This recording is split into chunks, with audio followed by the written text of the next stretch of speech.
Vem cá, você já atendeu algum paciente crítico grave na emergência, seja no pré-hospitalar ou no departamento de emergência? Bom, esse vai ser o tema desse vídeo e aqui eu vou trazer um caso real que eu atendi na emergência para destacar condutas cruciais, discutindo esse caso e de aplicação para o teu dia a dia de plantão. Eu sou Daniel Lima, sou médico, colega plantonista lá do dia a dia da emergência. Vamos comigo aqui para mais um conteúdo de aplicação prática. Turma, então eu trago para vocês aqui um caso clínico real que eu atendi. Olha só, um paciente de 72 anos do sexo masculino envolvido num incêndio residencial. O paciente era um paciente com limitação de movimentação, era praticamente ele acamado, sequelado de AVC e a casa, a residência foi tomada em chamas e aí houve um atraso para poder então ter a retirada dele, já que ele não podia se locomover. Esse paciente chegou então lá pra gente na emergência com, veja, um paciente grande e queimado, com cerca de 58% de superfície corporal queimada. Você pode perceber aí na imagem, obviamente que eu não posso estar mostrando aqui uma imagem completa de exposição do paciente, isso a gente deixa para o nosso ambiente virtual de educação digital, que é o Elite Emergência, a plataforma Bora Salvar, mas perceba que, ó, veja a região aqui do ombro, do lado direito, com essa queimadura profunda, uma queimadura de terceiro grau. Então o objetivo desse vídeo é justamente descobrir 3 condutas cruciais desse caso real da emergência para você então aplicar no teu dia de plantão. De repente, você vai sair desse vídeo e nos próximos dias você vai atender um paciente semelhante a este. E isso vai impactar positivamente nas tuas condutas. Então acompanha comigo aqui que eu vou destacar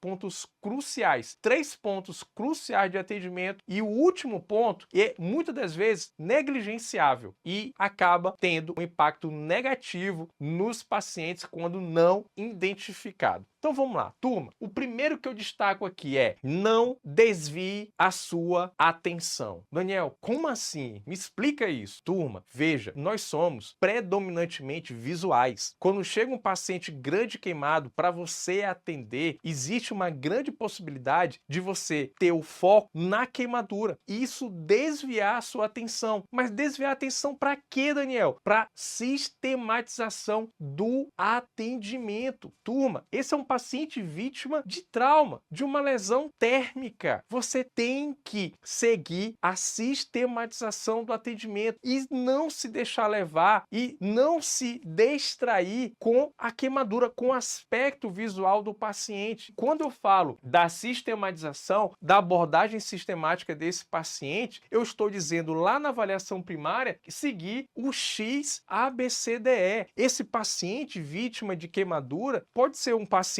por exemplo, que estava numa explosão automobilística e ele tem outras lesões traumáticas associadas. Pode ser que seja um paciente que estava envolvido em uma explosão e uma associação com um choque elétrico e uma queda do poste. Então perceba que a partir do momento que eu faço uma abordagem sistemática, eu vou estar fazendo a melhor avaliação possível e minimizando diagnósticos passados desapercebidos. Que é um outro exemplo de uma lesão que desvia a atenção, vai ser a fratura exposta. Turma, a fratura exposta é também uma lesão que desvia a atenção. Deixar o foco apenas no cuidado daquele membro e esquecer ou atrasar a abordagem sistemática. Então, o que eu reforço como ponto crucial, não se deixe levar pela, digamos, pela aparência ou por lesões que chamam muita atenção. Sempre foque na abordagem sistemática do teu paciente. O segundo aspecto que eu trago como crucial para esse caso de um paciente grande queimado é que você vai estar diante de uma via aérea desafiadora. Turma, via aérea desafiadora, eu já estou falando aqui de uma via aérea difícil. Esse paciente, ele precisou receber o manejo avançado da via aérea. Como você pode ver aí na imagem, paciente já entubado. E a intubação nesse paciente, o manejo avançado da via aérea desse paciente é um ponto crítico crucial. Para isso, alguns elementos precisam ser muito bem dirigidos. E eu trago para você aqui, para quando você for atender e manejar um paciente grande queimado no acesso à via aérea, você tem que ter esses pilares muito bem estruturados. Acompanhe aqui comigo, vai. O primeiro pilar que eu trago para ti aqui é uma avaliação. Você avaliar adequadamente e identificar